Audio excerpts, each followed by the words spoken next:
Olá, estudante, boas-vindas a esse que é o terceiro vídeo da nossa sequência de vídeos sobre tópicos de matemática superior, e nele nós falaremos sobre equações diferenciais, mais especificamente sobre as EDOs, que são as equações diferenciais ordinárias. Tudo bem, pessoal? Então vamos falar aqui muito de maneira bastante geral, bastante genérica, bastante introdutória sobre as EDOs. Lembrando que na educação superior geralmente nós estudamos EDOs e alguns cursos estudam também as EDPs, que são as equações diferenciais parciais. Por que é uma equação diferencial? Porque nós teremos aqui uma derivada, tá bom? Ou derivadas, derivada primeira, derivada segunda. E por que nós temos, por exemplo, umas equações diferenciais parciais? Porque nós teríamos derivadas parciais nas EDPs, tá bom? As EDPs são utilizadas bastante em fenômenos de transporte, transferência de calor, etc, Mas aqui nós vamos falar basicamente das equações diferenciais ordinárias. E por que ordinárias, Matheus? Porque elas estão relacionadas à ordem dessa EDO. Como assim? Olha só, gente. Nessa aula de hoje, nesse vídeo de hoje, nós vamos falar basicamente sobre as EDOs lineares homogêneas de segunda ordem. Nossa, Matheus, mas que nome grande, né? O que isso quer dizer, então?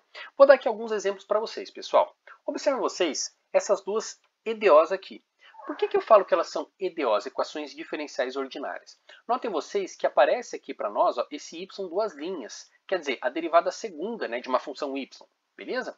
Então eu tenho aqui uma derivada como sendo, vamos dizer assim, a variável que nós teríamos numa equação, que até as convencionais que nós vimos até agora.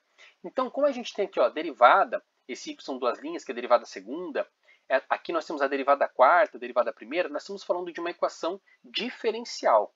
Muito bem, e essas equações, qual que é a ordem dessas equações? Essa primeira equação aqui, pessoal, notem vocês que ela é uma equação de segunda ordem, porque nós temos uma derivada segunda, tá bom? Então a maior derivada, vamos dizer assim, que nós temos, a maior ordem de derivada é a segunda ordem, derivada segunda.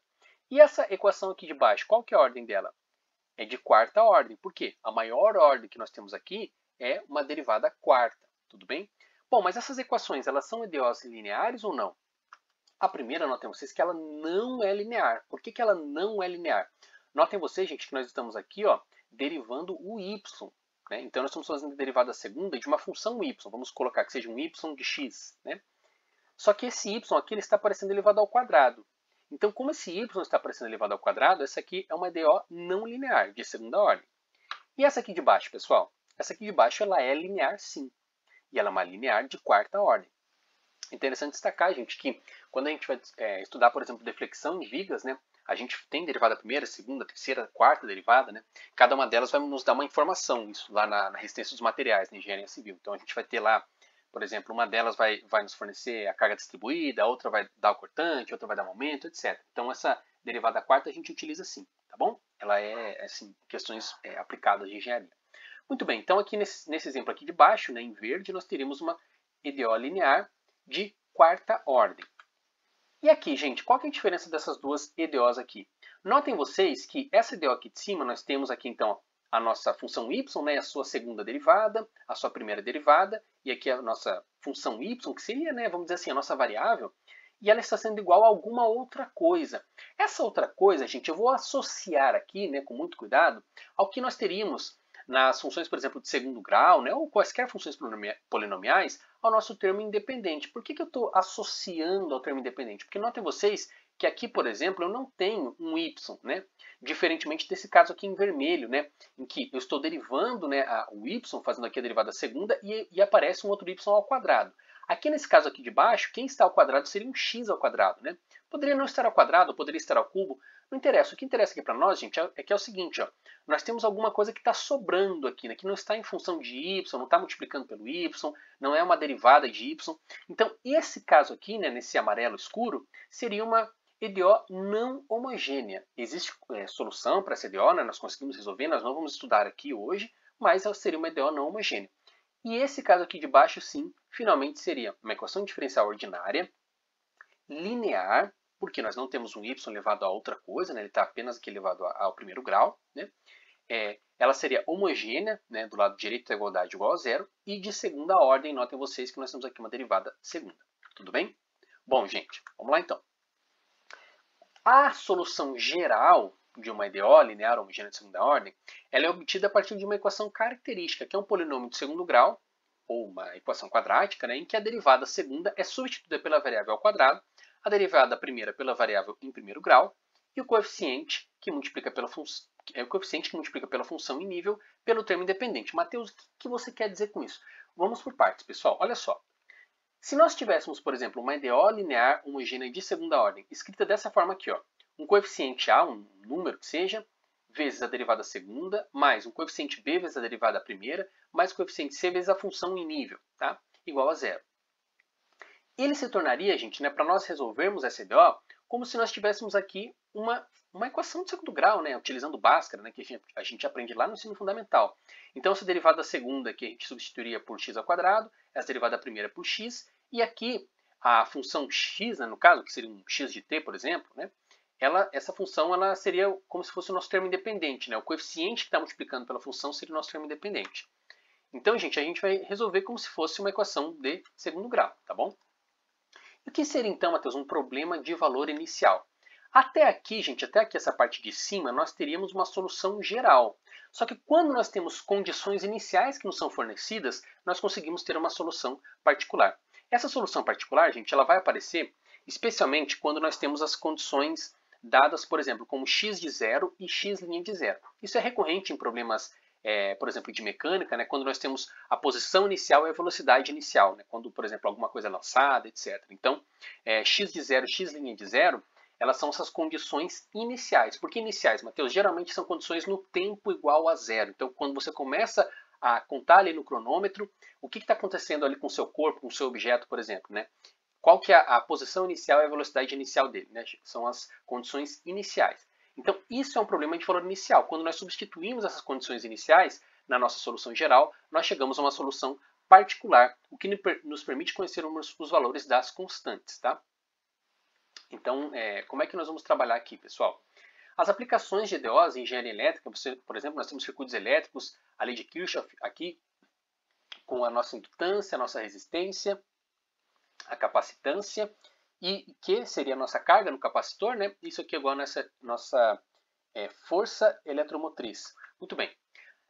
Na engenharia civil, flexão em vírgulas, como eu falei aqui para vocês, tá, pessoal? Existem exemplos diversos, né? Esse EI aqui seria a rigidez da nossa viga, né? Modo de elasticidade vezes o nosso momento de inércia. Aqui seria uma carga pontual, né? Aplicada. E aqui a gente teria, por exemplo, uma viga de comprimento L, né? E a gente estaria calculando, por exemplo, a deflexão num ponto X, né?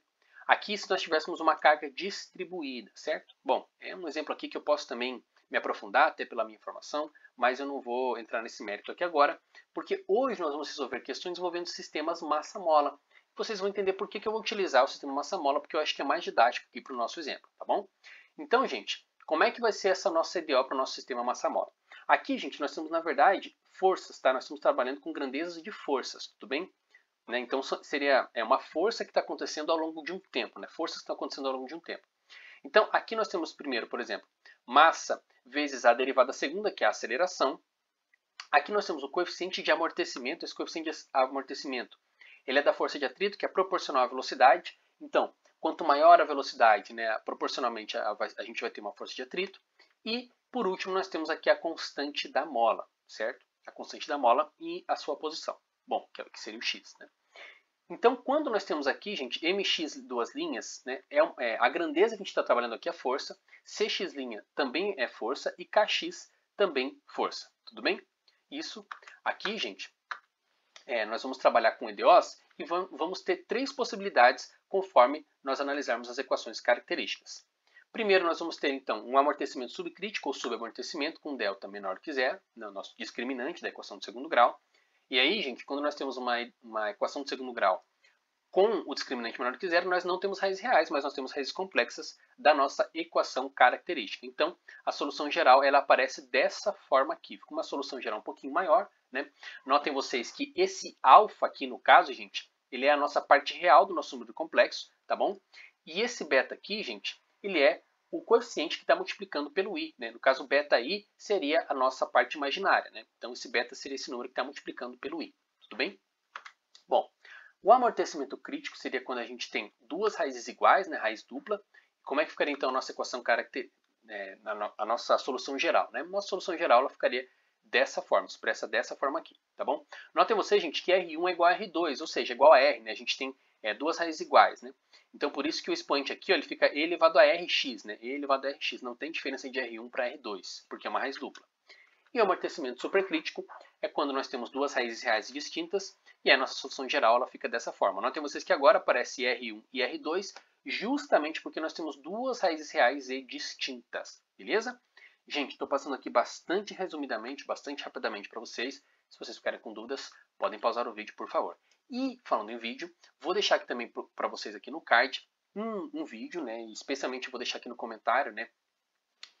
Na descrição do vídeo, aliás, um trecho que é bastante relevante para nós, que vocês vão poder assistir, né, um vídeo de um experimento que ele é feito com o sistema massa-mola e que esses três tipos de amortecimentos eles ocorrem, tá bom? Eu acho sempre interessante visualizar, né, gente, porque a gente consegue ter um aprendizado um pouquinho mais palatável, né, fica um pouco mais didático. Então, vou deixar aqui para vocês um card com esse vídeo, vocês assistam para vocês verem o que é amortecimento subcrítico, o que é amortecimento crítico, o que é amortecimento supercrítico, beleza?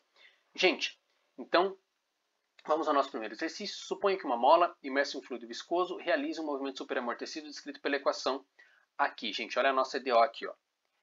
Derivada segunda, derivada primeira, olha aqui x, certo? Resolva essa equação com as condições iniciais dadas. X de zero e x' de zero. Notem vocês, gente, conforme eu tinha falado, que as condições iniciais elas nos dão o espaço inicial, ou seja, qual que era a posição da minha mola inicialmente, né, quando eu, vamos dizer assim, soltei o cronômetro, e qual que era a velocidade inicial dessa mola, tá bom? Então, vou dar um tempinho aqui para vocês pausarem o vídeo, enquanto isso eu bebo uma água.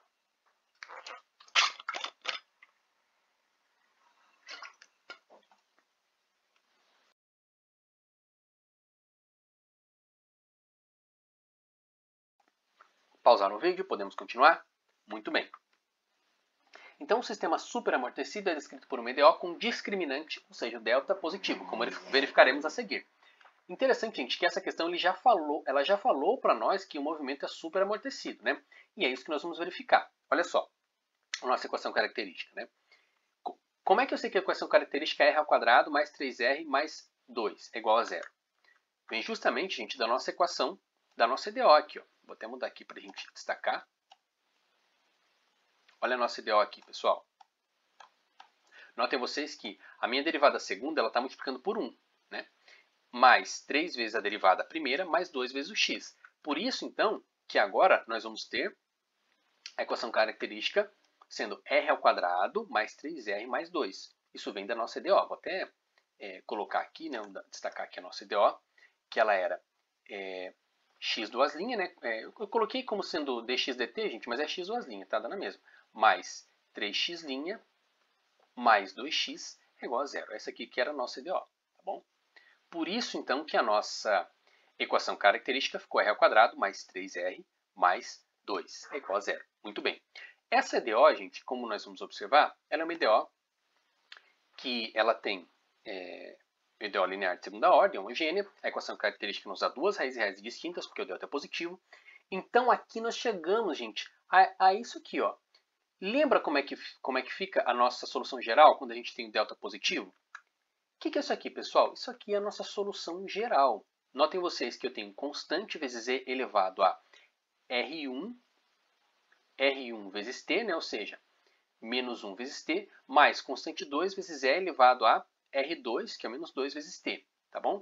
Matheus, por que você está colocando esse x de t aqui? X de t, gente, eu poderia falar como sendo y de x, tá bom? Nesse caso, eu estou falando de x, que é meu espaço em função do tempo, por isso que é x em relação a t, tá? X em função de t. Então, eu estou colocando aqui como sendo C1 vezes e elevado a menos t. Notem vocês aqui, então, gente, que a nossa variável independente é o tempo, tá bom? Por isso que ela está aqui como sendo expoente do e. E por isso que eu estou multiplicando menos 1 por t. E aqui eu estou multiplicando menos 2 por t. É a solução geral da minha EDO, quando a minha equação característica ela possui discriminante delta maior do que zero. Aplicando, gente, as condições iniciais, ou seja, o espaço, né, quando eu estava com o meu cronômetro, né, acionei meu cronômetro, espaço no tempo igual a zero, é o seguinte, eu vou simplesmente multiplicar o t por zero. Né? Então, C1 vezes e elevado a zero, notem vocês que e elevado a zero é igual a 1, mais C2 vezes e elevado a zero, notem vocês que e elevado a zero é igual a 1, é igual a C1 mais C2, que é igual a menos 0,5, condição inicial. X' de zero, como é que eu vou fazer aqui, pessoal? Vou fazer as derivadas, tá bom?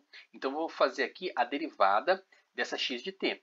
Observem vocês que C1 vezes e elevado a menos t. Qual que é a derivada disso, gente? Menos C1 vezes e elevado a t. C2 vezes E elevado a menos 2t. Qual que é a derivada disso aqui, pessoal? Menos 2C2 E elevado a menos 2t, tá bom? Só que, aqui, novamente, E elevado a zero, né? E elevado a zero ficam sendo iguais a 1. Então, eu tenho menos C1 menos 2C2 é igual a 3, minha segunda condição inicial, tá bom? Então, a minha constante 1 é igual a 2 e a minha constante 2 é igual a menos 2,5, tá bom? O que vai acontecer aqui então, pessoal? Agora eu vou pegar esses valores de constante e vou aplicar a minha solução geral, obtendo a minha solução particular, tá bom? Que é 2e elevado a menos t. Por que 2, Matheus? Porque a minha constante 1 ela é igual a 2. Menos 2,5 elevado a menos 2t. Por que isso, Matheus? Porque minha constante 2 é igual a menos 2,5. Tudo bem?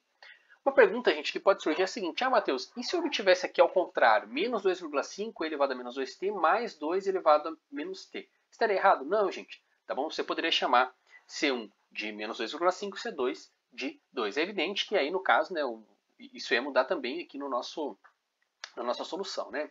Mas a ordem, né, não importaria.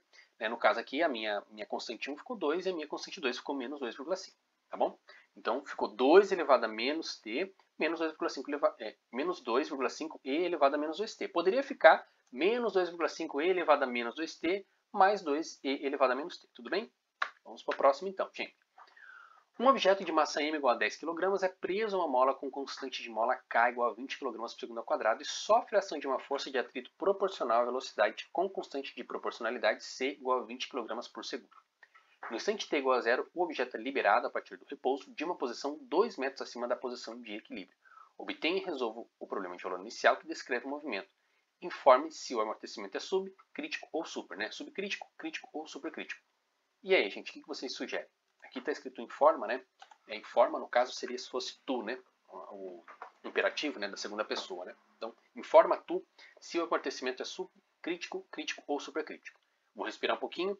Enquanto isso, você pode pausar o vídeo e tentar resolver essa questão. Pausou o vídeo? Podemos continuar? Muito bem, pessoal. Agora, gente, notem vocês que ele não falou para nós se esse amortecimento ele é subcrítico, crítico ou supercrítico, né? Mas, gente, vamos analisar aqui então, fazendo uma análise dimensional para a gente analisar a equação característica. Ou seja, na segunda lei de Newton, o somatório das forças é igual a massa vezes aceleração. Ou, o somatório das forças, gente, ela é dada em Newton, né? A força, né? A grandeza força, ela é dada na unidade Newton, massa em quilograma e a aceleração em metro por segundo ao quadrado. Ou seja, força é quilograma vezes metro por segundo ao quadrado. Aqui, gente, estou utilizando as unidades do SI, tá bom? Do Sistema Internacional. Do que foi fornecido, nós temos o seguinte, a massa é 10 quilogramas. Beleza? C, que seria a nossa constante de amortecimento, 20 kg por segundo, e K, que é a constante da mola, 20 kg por segundo ao quadrado. Lembrando as derivadas do espaço em relação ao tempo. Ou seja, quando eu derivo, por exemplo, deslocamento pelo tempo, eu tenho a velocidade, e a derivada segunda do deslocamento pelo tempo é a aceleração. Ou em unidades, o que vai acontecer, Matheus? Ó, dx sobre dt, dx é espaço, dt é tempo, né? E d2x sobre dt2 é aceleração. Então, metro por segundo ao quadrado é aceleração e metro por segundo é velocidade. Tudo bem? E metro, né? Metro vai ser, no caso, o nosso deslocamento mesmo. A pergunta é, o que falta às grandezas fornecidas, aceleração, velocidade e deslocamento, para se chegar à força? O que falta, gente? Então, apresentando como EDO de segunda ordem homogênea, nós temos o seguinte, ó. A, né, alguma coisa A multiplicando pela derivada segunda, mais B multiplicando pela derivada primeira, mais C multiplicando pela nossa função em nível, né, x de t, é igual a zero. Ou seja, vou colocar aqui A vezes a aceleração, mais B vezes a velocidade, mais C vezes deslocamento igual a zero. Notem vocês, gente, que derivada segunda aqui é aceleração, derivada primeira é velocidade, e aqui o x é o próprio deslocamento mesmo. Mas como aplicaremos a segunda lei de Newton, nós temos que o somatório das forças é igual a massa vezes aceleração. Então o somatório das forças é o seguinte, gente, ó. A está multiplicando por quem aqui, ó? Por aceleração. Mais B multiplicando por quem? Por velocidade. E C multiplicando por deslocamento. Aqui eu coloquei as unidades. Isso tudo é igual a zero. Dessa forma, temos as unidades de cada coeficiente. Ou seja, o A tem que estar em quilogramas. Por que tem que estar em quilogramas, gente? porque eu vou ter que ter quilograma, metro por segundo ao quadrado para ter uma força. B tem que estar em quilograma por segundo, por quê? Para ter quilograma, metro por segundo ao quadrado. E C tem que estar em quilograma por segundo ao quadrado. Bom, ou seja, A vai ser a minha massa, que é de 10 kg. B vai ser a minha de amortecimento, que é 20 kg por segundo. E C vai ser a constante da mola, que é 20 kg por segundo ao quadrado. A IDO linear de segunda ordem, portanto, fica M, que seria minha massa de 10, d2x sobre dt2, quer dizer, né, a derivada segunda, mais C, derivada primeira, mais kx igual a zero.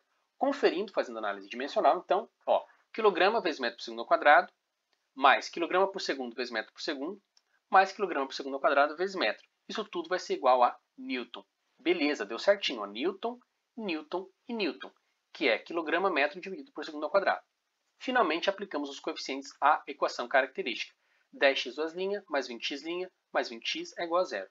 Notemos que ela assume discriminante negativo. Portanto, trata-se de amortecimento subcrítico ou subamortecimento. Então, nós vamos ter uma solução geral da seguinte forma. Né?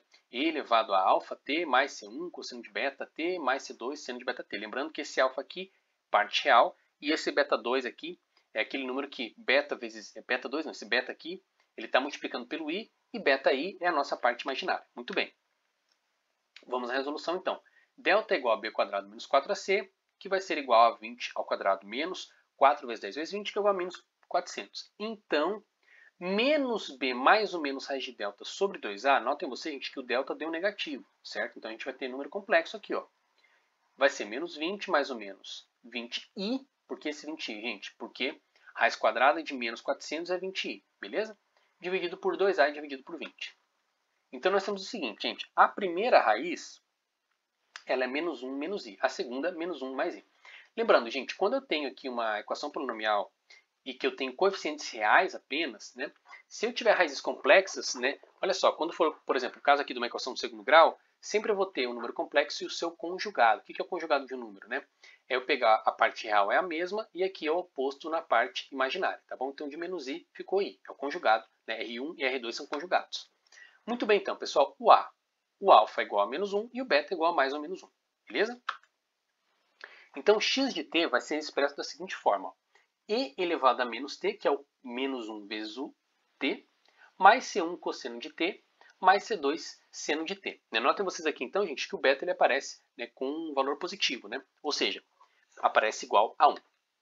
Agora aplicamos as condições iniciais que nos foram dadas. X de 0 é igual a menos 2, ou seja, posição inicial é igual a menos 2, e x' de 0 é igual a 0, ou seja, velocidade no tempo zero era igual a 0. Quer dizer, ele saiu do repouso, né? A mola saiu do repouso. Por que menos 2 e 0? Né? Então foi o que eu acabei de colocar para vocês, né? Porque isso nos foi fornecido anteriormente, a posição inicial, né? E também a velocidade, né? Que ele falou que o sistema partiu do repouso. Interessante destacar, pessoal, que por convenção, quando nós trabalhamos com o sistema massa-mola, né, a gente tem a seguinte situação. Ó. A mola ela fica presa, né, aqui em cima, né, e aí tem a nossa mola aqui. Ó. Então, bom, por isso, pessoal, e aqui a gente tem geralmente na nossa massa, aqui, ó, geralmente um cubinho, vamos dizer assim. Então, por isso que geralmente se convenciona que quando eu estou trabalhando, por exemplo, para cima, né, eu convenciono que isso aqui é negativo, porque eu estaria comprimindo a mola, tá? E para baixo, como eu estou tracionando a mola, aí aqui a conversão é como se fosse positivo, tá bom? Então, aqui é uma flechinha. Tá? Então, eu teria essa convenção aqui, né? Por isso, então, que, no caso, meu x0 é igual a menos 2. Tudo bem? Bom, isso aqui foi só um detalhe, né? Mas no próximo exercício a gente vai utilizar. Então, x de 0 é igual a e elevado a menos 0, substituindo aqui, tá, pessoal? Substituindo aqui o t por 0. C1 vezes cosseno de 0 mais C2 seno de 0. Então, o que acontece? E elevado a menos 0, vou fazer aqui também de caneta, tá bom? E elevado a menos 0, né, é a mesma coisa que 1, tudo bem? Porque todo número elevado a 0 é igual a 1, exceto 0 elevado a 0, que é a indeterminação matemática. C1 vezes cosseno de 0. Cosseno de 0 também é igual a 1, tudo bem? C2 vezes seno de 0. Seno de 0 é igual a 0, beleza? Então, tem 1 vezes 1, né, vezes o C1. 1 vezes 1 vezes C1 é C1. O C1, então, é igual a menos 2. vamos então à derivada da nossa solução geral. Como é que a gente vai fazer a derivada disso aqui agora, gente? Olha só. Vou aqui apagar, né? Porque essa minha mola está atrapalhando um pouquinho. Gente, isso aqui ficou meio longo pelo seguinte motivo, né? A gente tem agora aqui uma multiplicação, né? Então a gente tem aqui o e elevado a menos t multiplicando por isso aqui dentro, né? Então a gente vai ter que fazer dentro da cadeia, né?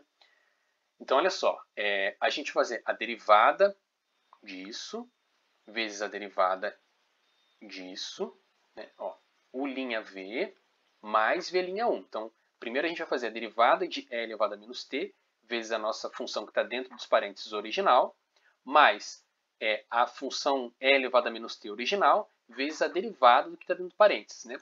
Então, gente, é o seguinte, ó, vou escrever aqui de caneta para vocês verificarem. Ó. Quando eu tenho uma derivada de um produto, por exemplo, U vezes V, né, linha, como é que eu faço aqui? Ó? É o que eu acabei de fazer aqui em cima. Ó. U' vezes V mais V' vezes U, tá bom? Então foi isso que eu fiz aqui, tá, pessoal? Considerando então, vou fazer aqui com outra cor para ficar um pouquinho mais visível. Considerando aqui, ó, que E elevado a t seria U, tá? Então, menos E elevado a menos t seria U', né? Derivada. U'. E E elevado a t seria U, de novo. Tudo bem? E aqui, gente, o que nós teríamos? O que está dentro de parênteses aqui, ó, seria o nosso V, né? Então, eu faço aqui U' vezes V mais U V', né? U V'. Aqui eu tenho a derivada do que está dentro dos parênteses, tá bom? Então, a derivada do cosseno aqui, notem vocês que é menos o seno e a derivada do seno é o cosseno, tá bom? Bom, então continuando aqui, fica grande assim, gente, mas é só porque eu fiz U'(v) mais V'(u), né? Ou UV', tudo bem? Bom, vou apagar aqui então também, só para não ficar muito em cima. Tá, beleza. Aqui, gente, eu simplesmente agora vou pegar, né, e substituir o t por zero novamente, tá bom? E aqui eu coloquei em evidência, tá, pessoal? Porque tinha esse e elevado a menos t aqui, né? Ou e elevado a menos zero, ou e elevado a zero, né? Multiplicando aqui dos dois lados. Só que aqui do lado esquerdo com o sinal negativo na frente, aqui do lado direito com o sinal positivo. Então tudo bem, né? Eu simplesmente coloquei em evidência aqui, tá bom? Mas o resultado fica bastante parecido, né? Vocês vão ver aqui que eu vou ter elevado a zero vezes isso aqui tudo que está dentro dos colchetes. E no fim das contas eu vou ter o seguinte, pessoal. Resumidamente também, né? Aqui eu vou ter elevado a zero igual a 1. Menos C1 vezes cosseno de zero. Cosseno de zero é igual a 1. C2 vezes seno de zero. Seno de zero é igual a 0. C1 menos C1 vezes seno de zero. Seno de zero é igual a 0. C2 vezes cosseno de 1. Cosseno de 2 é igual a 1. Cosseno de 2 não, viu, pessoal? Cosseno de 0 é igual a 1. Tá. Então, vou ter C2 vezes 1. Tudo bem? Por isso que eu fico com menos C1 mais C2 igual a 0. Ou seja, C1 é igual a C2. Portanto, C2 é igual a menos 2 também. Finalmente, pessoal, chegamos à nossa solução particular, hein? E elevado a menos t vezes, abre parênteses, C1, que seria o menos 2, vezes cosseno de t, menos 2, que seria C2, vezes seno de t. Ou, colocando em evidência, né? Menos 2 vezes e elevado a menos t, cosseno de t mais seno de t. Beleza? Não acabou não, hein, pessoal? Tem mais um. Esse vídeo aqui está um pouquinho longo. Mas é só mais esse também. Uma massa de 0,25 kg é atada a uma mola, cuja constante é 4 N por metro. Supondo que uma força de amortecimento igual ao dobro da velocidade instantânea atua no sistema, determine a equação de movimento se o peso parte da posição de equilíbrio com velocidade de 3 metros por segundo para cima. Aqui, pessoal, vou destacar alguns detalhes, né, que eu acho bastante interessantes. Primeiro, destacar aqui que ele usa que a força de amortecimento é igual ao dobro da velocidade instantânea. Olha só, gente, dobro da velocidade instantânea, né? Velocidade instantânea, ele já quer que a gente tenha essa noção aqui de que V é igual a dx sobre dt, né? Então, a derivada primeira, tudo bem? Isso aqui é uma noção interessante. O que mais, pessoal? Aqui também é a questão da convenção que eu havia falado para vocês, né? Se essa velocidade está para cima, ela está comprimindo a mola. Então, aqui a gente vai considerar essa velocidade como ela sendo negativa, tá, pessoal? Aqui, ó. Opa. Então, a velocidade aqui ela é de menos 3 metros por segundo. Por que menos 3, Matheus? Está para cima, porque ela está comprimindo a mola. Tá bom? Convenção isso aí, tá, pessoal? Bom, vamos lá então. Agora, com as informações disponíveis, montaremos a EDO linear de segunda ordem. Então, novamente, aqui a gente já viu os dados que foram fornecidos, novamente, 0,25, força de amortecimento igual ao dobro da velocidade e a mola com constante 4 Nm por metro. Então, nós vamos montar como nós tínhamos montado anteriormente. M, derivada segunda, C, derivada primeira, Kx igual a zero. Lembrando que cada parcela representa uma força, ou seja, em unidades nós temos tudo aqui em Newton, tá, gente? Essa primeira parcela está em Newton, a segunda parcela em Newton, a terceira parcela em Newton, tudo em Newton. Com os dados obtidos, temos M igual a 0,25. Quanto às demais parcelas, vamos analisar o seguinte. Se a força de amortecimento é igual ao dobro da velocidade instantânea, e se a velocidade instantânea é derivada do deslocamento, ou seja, dx dt igual a v, então a gente tem o seguinte, pessoal, a força, notem que a força, né, C dx dt é uma força, é igual a 2 vezes dx dt, tá bom? Então a gente já sabe que C dx dt é igual a 2 dx sobre dt, tudo bem? Que é a segunda parcela. E a constante da mola é K, portanto, Kx igual a 4x. Beleza. A partir da EDO, nós temos a seguinte equação característica. 0,25 r ao quadrado mais 2r mais 4 igual a zero. Nesse caso aqui, pessoal, vamos analisar o discriminante.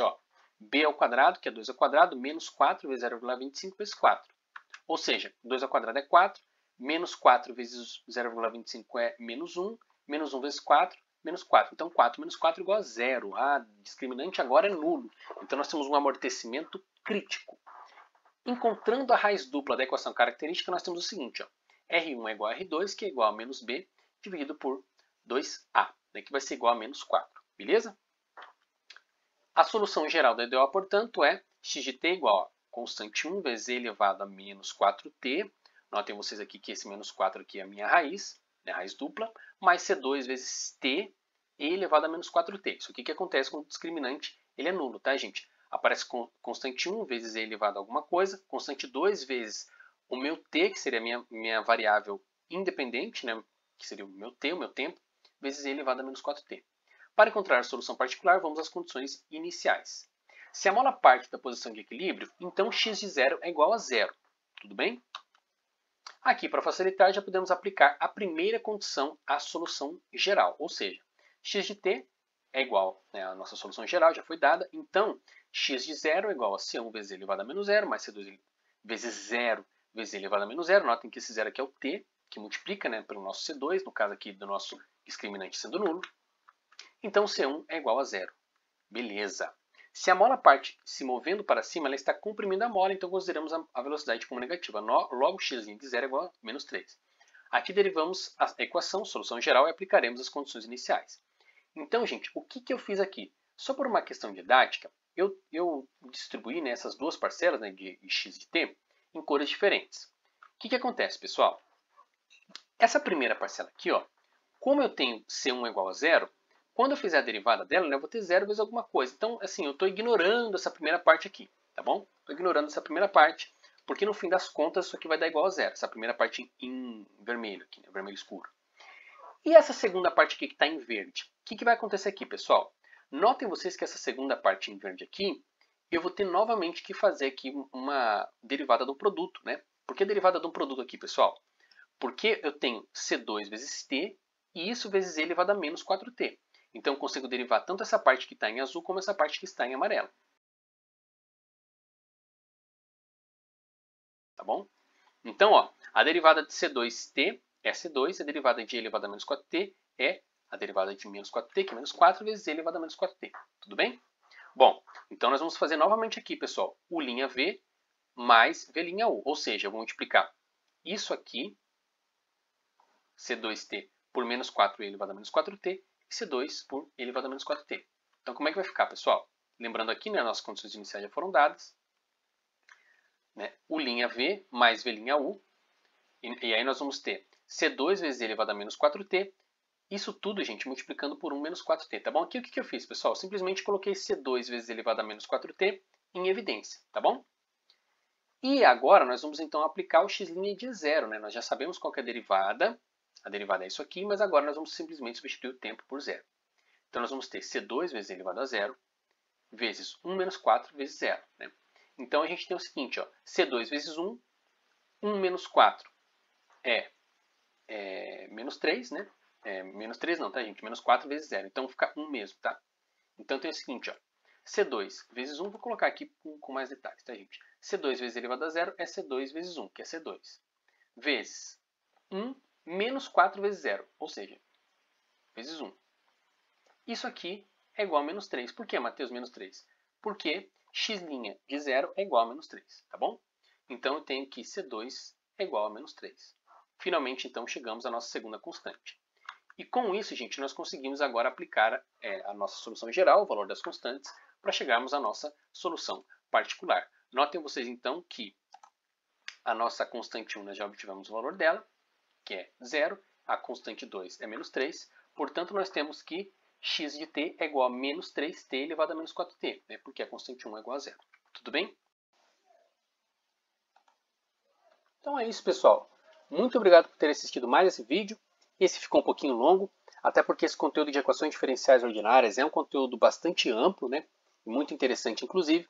E caso vocês tenham alguma sugestão ou algum comentário, vocês podem deixar aqui no vídeo ou me procurar através das minhas redes sociais. Um abraço, bons estudos e até o próximo vídeo.